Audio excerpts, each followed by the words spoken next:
이게 돈이 된다라고 표현을 하고 있습니다. 그러니까 이 부분에서 긍정적으로 보시는 분들은 돈이 된다 그러면은 돈 버는 기업에 투자하면은 앞으로 과거 애플의 10년 동안 상승처럼 상승하는 기업들이 나오겠네 라고 이야기를 하는 거고요.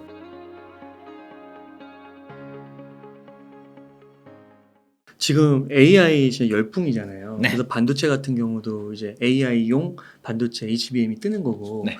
뭐 엔비디아가 정말 많이 올랐고, 네. 테슬라도 뭐 도조 컴퓨터 또 나오면서 막 주가 400불까지도 나오는 보고서도 나오고요. 네.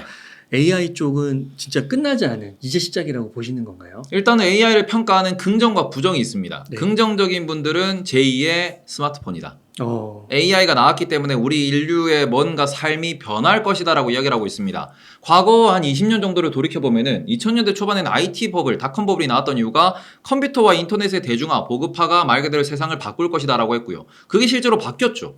그리고 그 이후에는 이게 유선에서 무선으로 넘어갔어요. 그러다 보니까 유선에서 무선으로 넘어간 가장 큰 수혜를 본 것이 스마트폰이었고 이게 10년을 이끌었습니다. 그러니까 앞으로 10년은 누가 이끌 건데 라고 했을 때는 계속해서 우리는 컨셉은 있었어요. IoT, 사물 인터넷, 스마트 그리드, 여러 가지 막 스마트 빌딩, 스마트 홈 여러 가지 이야기들이 나왔습니다. 그 과정에서 이거는 정말로 돈이 되겠다. 이거는 모두가 접근할 수 있는 대중성을 띌 수 있겠다라고 딱 튀어나온 게 현재 시점의 AI라고 보시는 게 맞을 것 같고요. 실제로 AI가 그래서 정말 삶을 편안하게 하냐 그러면은 일반인은 잘 못 느껴요. 그런데 이거를 뭐 코딩을 한다든지 아니면은 뭔가 글을 쓴다든지 그림을 그린다든지 이런 사람들은 정말로 지금까지 반복 활동을 해왔던 불편했던 부분을 해결해주는 기술이 되었다라고 하면서 이게 돈이 된다라고 표현을 하고 있습니다. 그리고는 돈이 되는 몇몇 기업들이 존재해요. 이미 뭐 어도비 같은 경우에도 편집을 하시는 분들 정말 많이 느끼실 겁니다. 아니 이게 AI 관련돼가지고 월에 뭐 한 2만 원, 3만 원 추가 결제했더니 인건비가 줄어들어요. 이러다 보니까 돈이 되네. 경제성이 있네.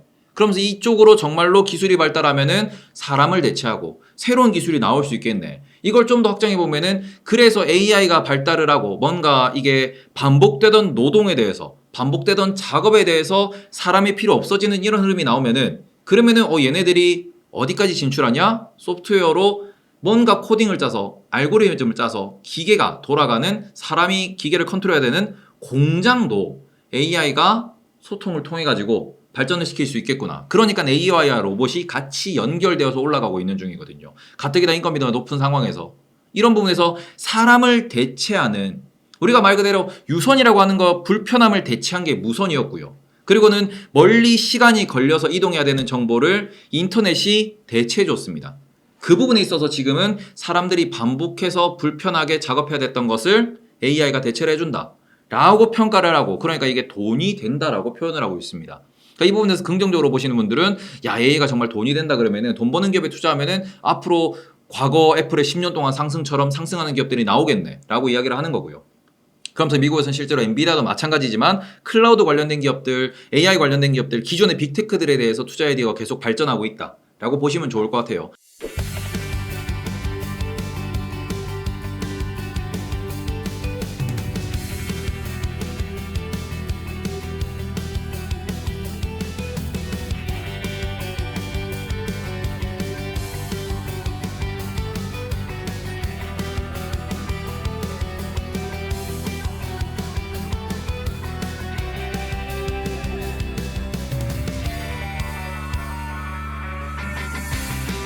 그런데 부정적으로 보시는 분들은 뭐냐 그러면은 그래서 AI가 나왔을 때 이게 지금 뭐 저작권도 마찬가지고 정보의 규제도 마찬가지고 여러 가지가 있지만 핵심이 되는 거는 진짜 돈이 될까?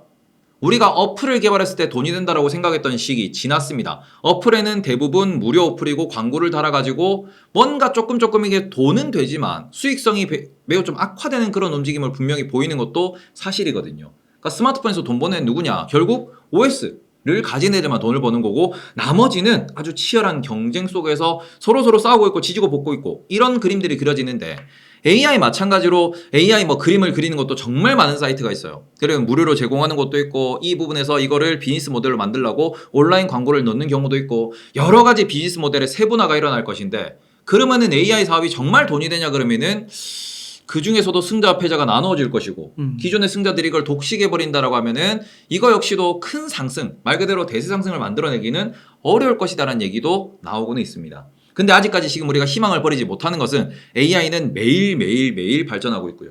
빅테크들이 아직까지는 캐펙스 투자에 어마어마한 돈을 쏟아붓고 있습니다.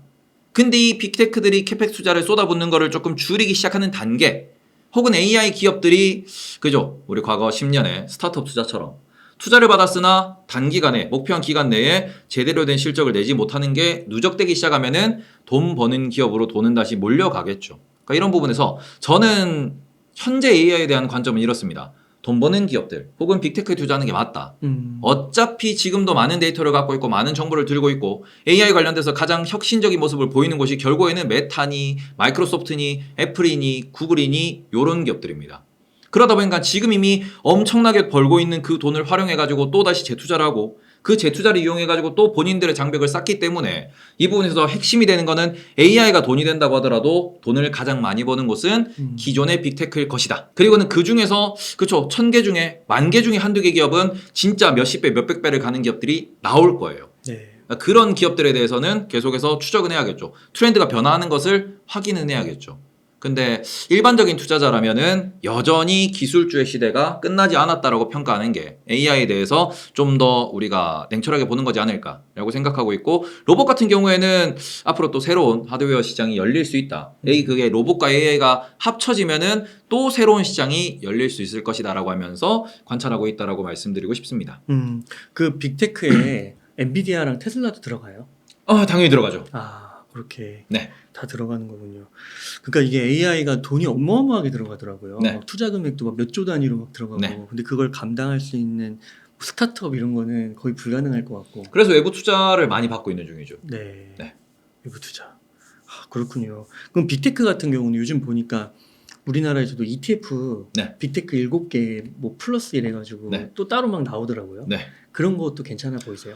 국내 ETF 같은 경우에는 자금이 크신 분들 같은 경우에는 분명히 세부담이 생길 수밖에 없습니다. 이게 왜냐하면 차익 실현했을 때 2천만 원 이상 차익 실현하게 되면 세금도 분명히 많이 좀 부과되는 편이고요. 그러다 보니까 저는 국내에서 미국 나스닥 혹은 뭐 빅테크 탑7 이런 걸로 해서 ETF가 나온다. 그리고 또 채권 온업 ETF도 나온다. 이거는 명백하게 타겟된 시장이 있는 겁니다. 그게 IS가 됐든 IRP가 됐든 우리가 퇴직연금이라고 부르는 부분이 있죠. 네. 거기는 얼마만큼 세금을 조금 깎아준다라는 얘기가 나오고, 그런 혜택을 보는 차원에서 약간은 분할 매수를 매달 할 수 있는 상품으로 낸 거다. 말 그대로 상품이 출시됐다라는 거는 수요와 공급 입장에서 어디에 수요가 있을 것이라고 예상하고 나오는 거거든요. 일반적으로 투자해도 수익이 나겠죠. 그런데 그걸 좀 더 냉정히 말씀드리면은 미국에 직투하시는 게 더 수익이 높을 수 있어요. 그런 부분에서는 이게 설계된 상품에 맞게 IRP가 됐든 ISA가 됐든 우리가 말 그대로 세제 혜택을 받을 수 있는 그 구간 내에서 투자하시는 게 좀 더 합리적이다라고 말씀을 드리고 싶고, 그 부분에서 굳이 뭐 내가 전 재산을 그쪽 ETF에 넣겠다. 이거 뭐 나쁘다는 건 아닙니다. 다만 그렇게 되면은 세금 부담이 분명히 존재할 수 있다. 그리고는 시드가 크면 클수록 이게 20%가 아닌 뭐 30%, 40%도 세부담으로 나갈 수 있기 때문에 그 부분에서는 조금 전략적인 고민이 필요하다. 이 정도로 말씀을 드리면 될 것 같아요. 그렇군요.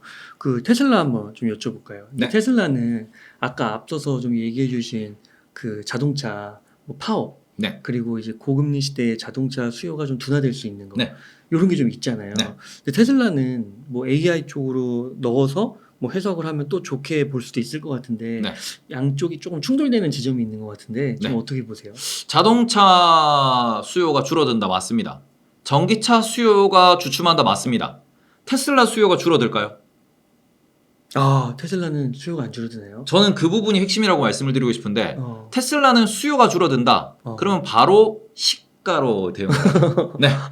시가 경영. 이게 가능한 이유는 테슬라의 영업, 생산, 유통 구조에 있거든요. 영맨이 없습니다. 영업하시는 분들이 안 계셔요. 맞아요. 온라인으로 가격을 고시합니다. 우리 요즘 재고가 쌓였어요. 5% 할인합니다. 그러고는 살까 말까? 테슬라 가격도 할인하는 거 아니야? 그랬는데 올해도 이랬습니다. 5% 올립니다 라고 발표를 했어요. 오히려 그러니까 사람들이 더 사죠. 가격 안 떨어지네. 저는 약간 테슬라는 부동산이라고 생각을 합니다. 테슬라 같은 경우에는 최근에 또 가격이 인하했던 이유는 모델 체인지 기간에 의해 가지고 가격이 인하했다라는 이야기도 많이 나오고 있는 중이고요. 그리고 이 부분의 핵심이 되는 거는, 그럼 우리가 뭐 예를 들어서 여성분들이 백을 살 거야. 돈은 정말 있어. 내가 한 10년 동안 쓸 백을 사야 되고 레버리지 걱정 말고 난 정말 내 마음에 드는 걸 사고 싶어. 그러면은 한 3개로 나눠지지 않을까라고 생각합니다. 루이비통, 샤넬 아니면 에르메스겠죠. 아니 10년 동안 쓸 건데 저렴한 거를 혹은 내가 아이고 내 주머니 사정에 맞춰가지고 뭔가를 사겠다 이건 아닐 그쵸. 거란 말입니다. 그러네요. 그리고 테슬라의 가장 큰 강점은 이 테슬라의 자율주행이 있습니다. 자율주행 같은 경우에는 우리가 도조에서도 얘기를 했지만 슈퍼컴퓨터 도조에 대해서 목표주가 상향 보고서가 나온 핵심적인 이유는 지금 실제로 GM, 포드 자율주행 포기하죠. 왜 포기하냐? 자율주행에도 어마어마한 투자가 필요합니다. 그런데 이 부분에 있어가지고 현대차는 잘하고 있어요. 그런데 대부분의 기업들, 특히 중국에 있는 기업들 같은 경우에는 자율주행 시스템이나 자율주행 그 모든 인포테인먼트를 엔비디아의 위탁에서 생산하고 있습니다. 엔비디아가 그걸 공급하고 있어요. 우리나라 같은 경우도 LG전자 마찬가지죠. 하만도 마찬가지죠. 전장이라고 표현하는데 그 전장 세트의 가장 높은, 가장 윗단계에 있는 것은 결국 자율주행이라고 하는 겁니다. 그럼 자율주행 소프트웨어에서 가장 잘하는 기업이 누구냐? 테슬라, 엔비디아거든요. 그리고 테슬라에 대해서 지금 슈퍼차저라고 부르는 급속 충전 시스템도 미국 내에서는 모든 자동차 업계가 공유를 하게 될 것이다. 왜? 선제 투자를 했고요. 그런 부분에서 이미 다른 업체들은 비용 절감 측면에서 접근할 수 있는 거죠. 그러니까 이런 부분에서 테슬라의 자율주행이 미국에서 제일 잘 나가. 그러면은 굳이 미국 자동차 시장, 미국의 그 교통 환경에 맞춰가지고 소프트웨어를 재조정하고 개발할 필요가 있냐? 없죠. 테슬라한테 돈 주고 사면 되죠. 이런 부분에서 테슬라가 좀 더 올라갈 수 있다는 거고 그런 자율주행이 기본 탑재된 거는 테슬라 자동차입니다. 그리고 테슬라는 이미 중국 데이터, 한국 데이터, 유럽 데이터, 미국 데이터가 다 있는 몇 안 되는 기업이에요.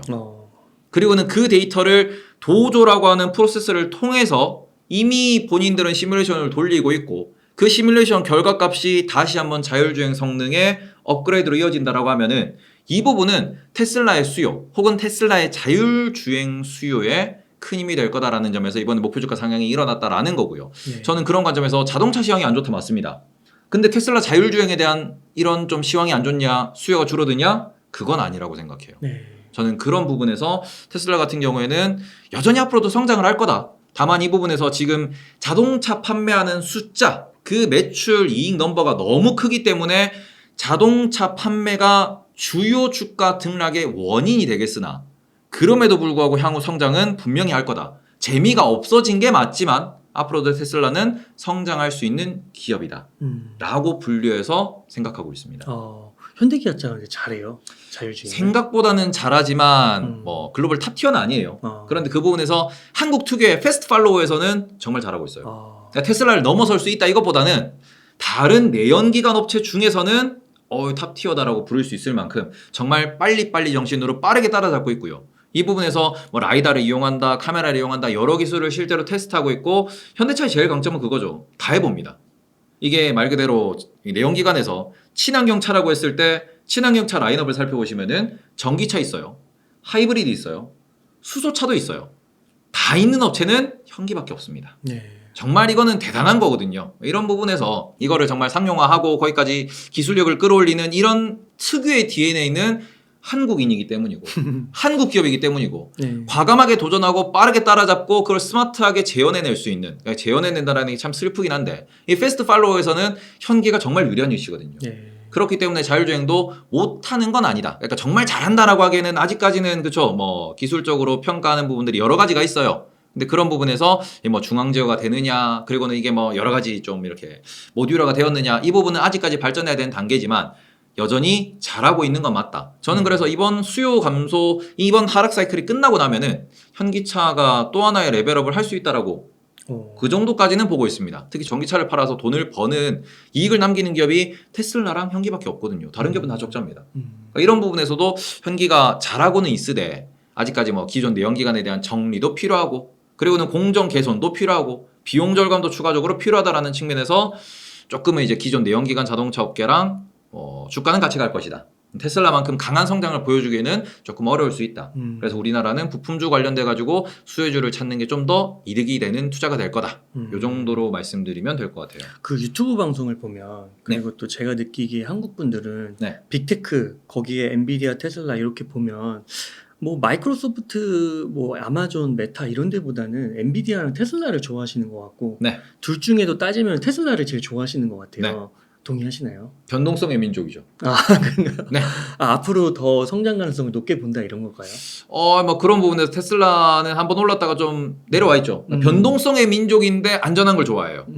말 그대로 한 방을 좋아하는데 그래도 남들보다 좀 더 이렇게 좀 더 먹을 수 있지 않을까라는 네. 그런 고민을 많이 하십니다. 그러다 보니까 신고가를 쓰는 종목보다는 신고가를 쓰고 내려왔는데 성장 가능성이 있는 종목을 많이 찾으시거든요. 네. 그 관점에서 성장성 하면은 엔비디아와 테슬라인 것 같은데 거기에서 엔비디아는 너무 고점이니까 박살나면 좀 무서울 것 같아가지고 테슬라에 대해서는 투자가 좀 더 많다라고도 볼 수 있고 그러면 테슬라에 대해서는 공부를 많이 하신 분들이 워낙 많으시니까 그렇게 볼 수 있지만 저는 둘 다 틀린 선택이라고 생각은 안 해요. 다만 한 가지 좀 우리가 좀 약간은 차분해졌으면 좋겠는 게 뭐 제가 채권 때도 말씀을 드렸지만 무조건 레버리지 무조건 짧게 많이를 원하시거든요. 근데 그게 제 생각에는 조금은 그 우리나라의 정서를 좀 톤다운 해야 되지 않나.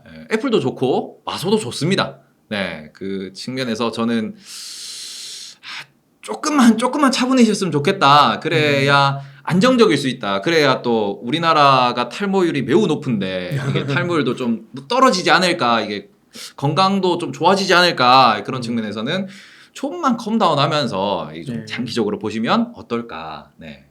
네, 아까 몰빵은 진짜 좀 위험한 것 같아요. 네. 그러면 마지막 질문 드리겠습니다. 지금 한 1억 원 정도 여유 자금 있으면 어떻게 투자 전략을 세우시겠나요?